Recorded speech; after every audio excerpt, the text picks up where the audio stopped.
यहाँ हम जानेंगे क्या है रियल साइबर सिक्योरिटी और कैसे करते हैं साइबर सिक्योरिटी एक्सपर्ट बड़े बड़े केसेस को सॉल्व।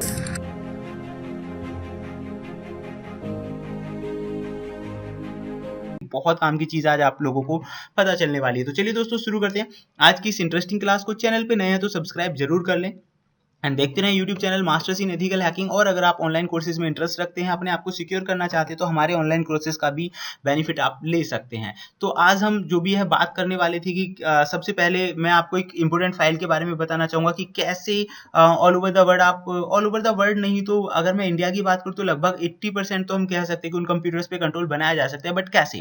तो गाइज आप देखिए 80% का कहने के पीछे का मेरा रीजन ये था कि हम में से ज्यादातर जो लोग होते हैं वो पायरेटेड सॉफ्टवेयर्स का इस्तेमाल करते हैं और यहीं पे सबसे बड़ी प्रॉब्लम स्टार्ट हो जाती है। आप मैं एक प्रोसेस का नाम बता रहा हूं जैसे कि KMSR@1 ये एक ऐसी प्रोसेस है जो ज्यादातर पायरेटेड सॉफ्टवेयर्स के साथ आपको आसानी से मिल जाती है। इसी की वजह से वो एक्टिवेटेड बने रहते हैं।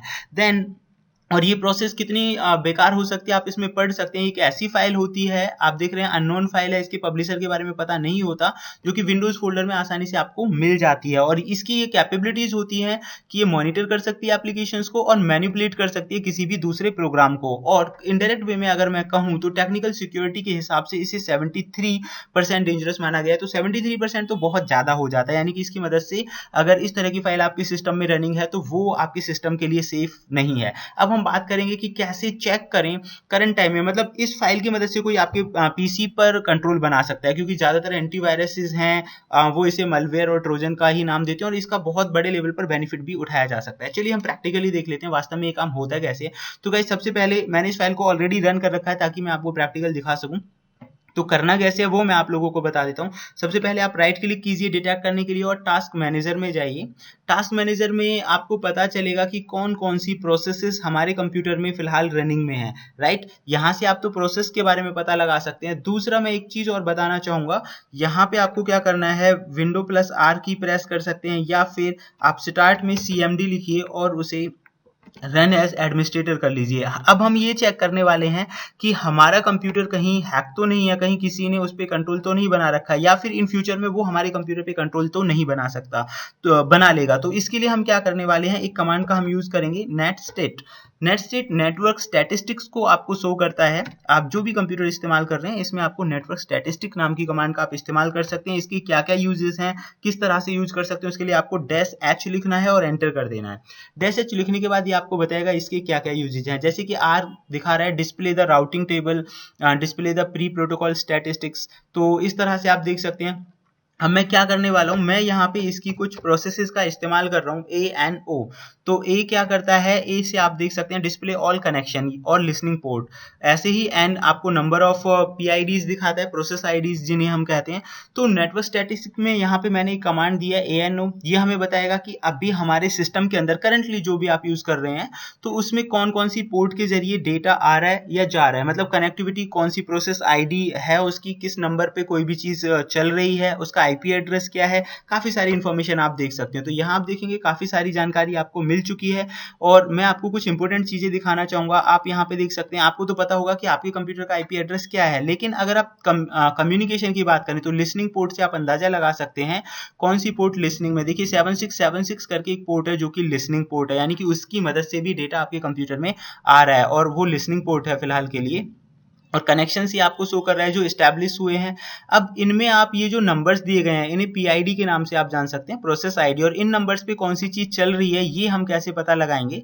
तो यहाँ आप कॉमन चीजें देखिए, ये हो गया आपका लोकल एड्रेस, ये प्रोटोकॉल हो गया TCP, ये फॉरेन एड्रेस हो गया, ये स्टेट हो गई लिसनिंग स्टेट में, और ये आपकी प्रोसेस ID हो गई। अब किस प्रोसेस ID पे किस तरह की प्रोसेस चल रही है ये हम पता लगाने की कोशिश करते हैं। जैसे कि मैं आप लोगों को बता रहा था कहीं हमारा कंप्यूटर हैकेबल तो नहीं है। कई बार सस्पिशियस जो प्रोसेसेस हैं वो चल रही होती हैं हमारे कंप्यूटर पे। तो यहाँ हम देख लेते हैं, ये देखिए यहाँ पे कुछ प्रोसेसेस के नाम दिखा रहा है, लेकिन इससे हमें कुछ खास जानकारी हासिल नहीं हो रही है।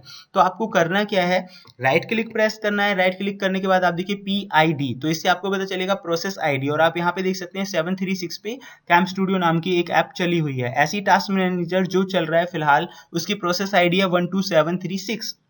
ऐसे ही गाइज मैंने राइट क्लिक किया और उसके बाद यहाँ पे कर दिया पब्लिशर। इससे मुझे पता चलेगा किस कंपनी के थ्रू वो चीज चल रही है। तो पब्लिशर का नाम आ रहा है, दैट मीन्स वेरीफाइड प्रोसेस है वो, और मतलब एक जेन्युइन जो ऑपरेटर है उसकी मदद से वो चीज चल रही है। तो यहाँ पे हमें ज्यादातर पब्लिशर्स के नाम मिल रहे हैं, लेकिन अगर मैं यहाँ पे देखूँ KMSR@1N, यहाँ पे किसी पब्लिशर का नाम नहीं है और 3832 नाम की प्रोसेस इसकी आईडी है।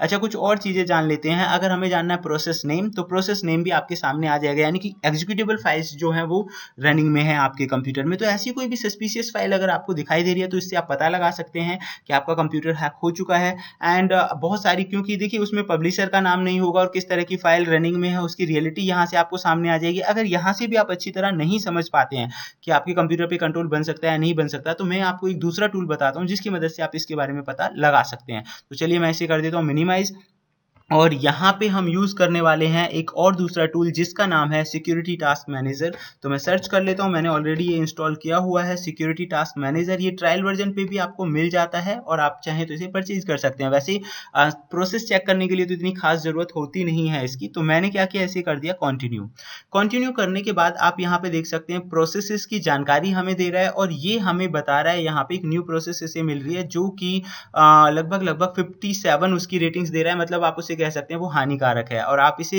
यहाँ पे पढ़ सकते हैं, अननोन प्रोग्राम इज लिसनिंग और सेंडिंग। एक ऐसा प्रोग्राम है जो लिसन भी कर रहा है और सेंड भी कर रहा है डेटा को, that means that is a dangerous program. Even अगर हम ये कहें तो ये 100% इसकी रेटिंग आ रही है। अब आप इस फाइल को अगर स्कैन करना चाहें और इसकी जानकारी लेना चाहें तो आप यहाँ पे देख सकते हैं, ये दिखा रहा है window not visible, no description of the program, send on port. तो ये पोर्ट की जानकारी आपको दे रहा है। एंड इवन अगर मैं फर्स्ट वाले पे क्लिक करूं तो इसकी जानकारी आपको यहाँ पे मिल जाएंगी। आप यहाँ पे देख सकते हैं वायरस फाउंड बाय मैकेफे कास्पर की, मतलब कई जगह से इसे वायरस के रूप में आइडेंटिफाई किया गया है। मान लीजिए आपको कोई भी फाइल चेक करनी है कि भाई इसमें वायरस मलवेयर ऐसी कोई चीज तो नहीं है, आपको जस्ट वायरस स्कैन कर देना है, ओके कर देना है, और एक बार में ही ये आपको स्कैनिंग करके जो इसका रिजल्ट है वो आपको बताएगा। चलिए दोबारा कंटिन्यू कर देते हैं हम उसे। देन बिकॉज ऑफ दैट, क्योंकि यही जो प्रोग्राम था मेन अभी रनिंग में, उसे ही एज अ वायरस उसने आइडेंटिफाई किया था, अभी नहीं है। चलिए दोबारा देखते हैं। यहाँ पे आपको क्या करना है, वायरस स्कैन, और सॉरी गाइस, आपको प्रोसेस सिलेक्ट करनी है और वायरस स्कैन पे क्लिक करना है, उसके बाद ओके कर देना है। तो इसका वायरस स्कैन हो चुका है। रिजल्ट मैं आपको दिखा देता हूँ। मोर डिटेल्स में जब आप क्लिक करेंगे तो आप देख सकते हैं एंटीवायरस का नाम और रिजल्ट, यानी कि ये एंटीवायरस हैं जिन्होंने इसे कैच किया है एज अ वायरस। और आप यहाँ देख सकते हैं कि ट्रेंड माइक्रो ये वायरस बता रहा है, इसे माइक्रोसॉफ्ट भी वायरस बता रहा है, तो कुछ इसे ट्रोजन या कुछ मलवेयर बताते हैं। कुल मिला के आप इसे कह सकते हैं कि जैसे कि 73% जो रिजल्ट आ रहा था, तो उस हिसाब से आप अंदाजा लगा सकते हैं कि ये एक सुटेबल फाइल नहीं है। तो यहाँ तक आपको वायरस वाली फाइल उसे डिटेक्ट करना और कोई भी फाइल कितनी सुटेबल है रखना या नहीं है, उस तरह की चीज़ों के बारे में आप इनसे पता लगा सकते हैं। देन क्योंकि देखिए रेशियो अगर 50 से ऊपर जा रहा है या 50 के आसपास भी है, तब भी आप उसे मान सकते हैं कि वो फाइल आपके काम की है या नहीं है। तो इन चीज़ों से आप अंदाजा लगा सकते हैं। दूसरा, अब बात आती है इसे रिमूव करने की। मान लीजिए हमें पता चल गया यहाँ पे वायरस या कोई भी जो प्रोसेस इस तरह की चल रही है जिसके बारे में हमें पूरी तरह से जानकारी नहीं है, वो बंद करनी है, तो कैसे होगी। तो गाइज मैं फिलहाल इसके बारे में बताने वाला हूँ कि KMSR अगर आप यूज कर रहे हैं तो इसे कैसे रिमूव कर सकते हैं। हालांकि बहुत सारी अलग अलग प्रोसेसेस रनिंग होती हैं, बट फिलहाल हम इसके बारे में बात कर लेते हैं, और ये ज्यादातर पायरेटेड सॉफ्टवेयर्स में ही होता है। तो हमें क्या करना है, यहाँ पे एक कमांड देनी है regedit, यानी कि रजिस्ट्री एडिटर वाली हम जो कमांड है वो इस्तेमाल कर रहे हैं। और यहाँ पे आपको करना क्या है, यहाँ पे आपको एडिट में जाना है, फाइंड पे क्लिक करना है, और फाइंड पे क्लिक करने के बाद इस जो फाइल का नाम है वो आपको लिख देना है। तो इसका नाम है 1N, और लेट्स चेक कि ये फाइल कहाँ पे है। फाइंड कर लेते हैं हम इसे। जैसे कि आप यहाँ पे देख सकते हैं 1N ये वाली जो फाइल है, अब हम इसे रिमूव करने जा रहे हैं। तो चलिए गाइस लेट्स चेक। थोड़ा सा इसमें टाइम लग सकता है क्योंकि रजिस्ट्री में पूरी जो फाइल है कहाँ कहाँ पे है ये वो चेक करके हमें बताएगा। तो for that we need to wait for some time, उसके लिए हमें थोड़ा वेट करना पड़ेगा। ओके गाइस, तो आप देख सकते हैं यहाँ इसे ये फाइल जो है वो मिल चुकी है। तो हमें क्या करना है, राइट क्लिक करना है और इसे डिलीट कर देना है, और उसके बाद मैं इसे यस कर देता हूँ। ये जो फाइल थी वो डिलीट हो चुकी है। दोबारा से हम एडिट में जाएंगे और फाइंड नेक्स्ट करेंगे कि इसकी और कौन सी प्रोसेस चली है। तो आप देखेंगे फायरवॉल रूल्स में अगर आप इसे ध्यान से पढ़ें तो आपको पता चलेगा कि कितनी मैलिशियस फाइल है। यहाँ इसे अलाउ कर रखा है, अलाउ, दैट मीन्स फायरवॉल भी इसे डिटेक्ट नहीं कर पा रहा है। तो मैं इसे डिलीट कर देता हूँ यहाँ से, अगेन यस। उसके बाद फिर हमें यहाँ पे आगे बढ़ाना है, F3 आप करें तब भी ये फाइंड नेक्स्ट करने का काम ही करता है। जहाँ जहाँ इसे एक्टिवेट किया गया है आप उसे डिलीट कर दीजिए। देन मैंने डिलीट कर दिया, अगेन मैंने F3 प्रेस किया है, ये सर्च कर रहा है डायरेक्टरी में से, मतलब जहाँ जहाँ ये फाइल और इसकी प्रॉपर्टीज रनिंग होंगी। देखिए रजिस्ट्री जो होता है यहाँ से कोई भी चीज़ छुपी नहीं रह सकती, तो इसने तो रजिस्ट्री में भी एडिट किया हुआ है, जिसकी मदद से वो जो फाइल है वो अपडेट होती रहती है। जैसे कि आपने पढ़ा कि मैलिशियस प्रॉपर्टीज को भी ये चेक करता रहता है।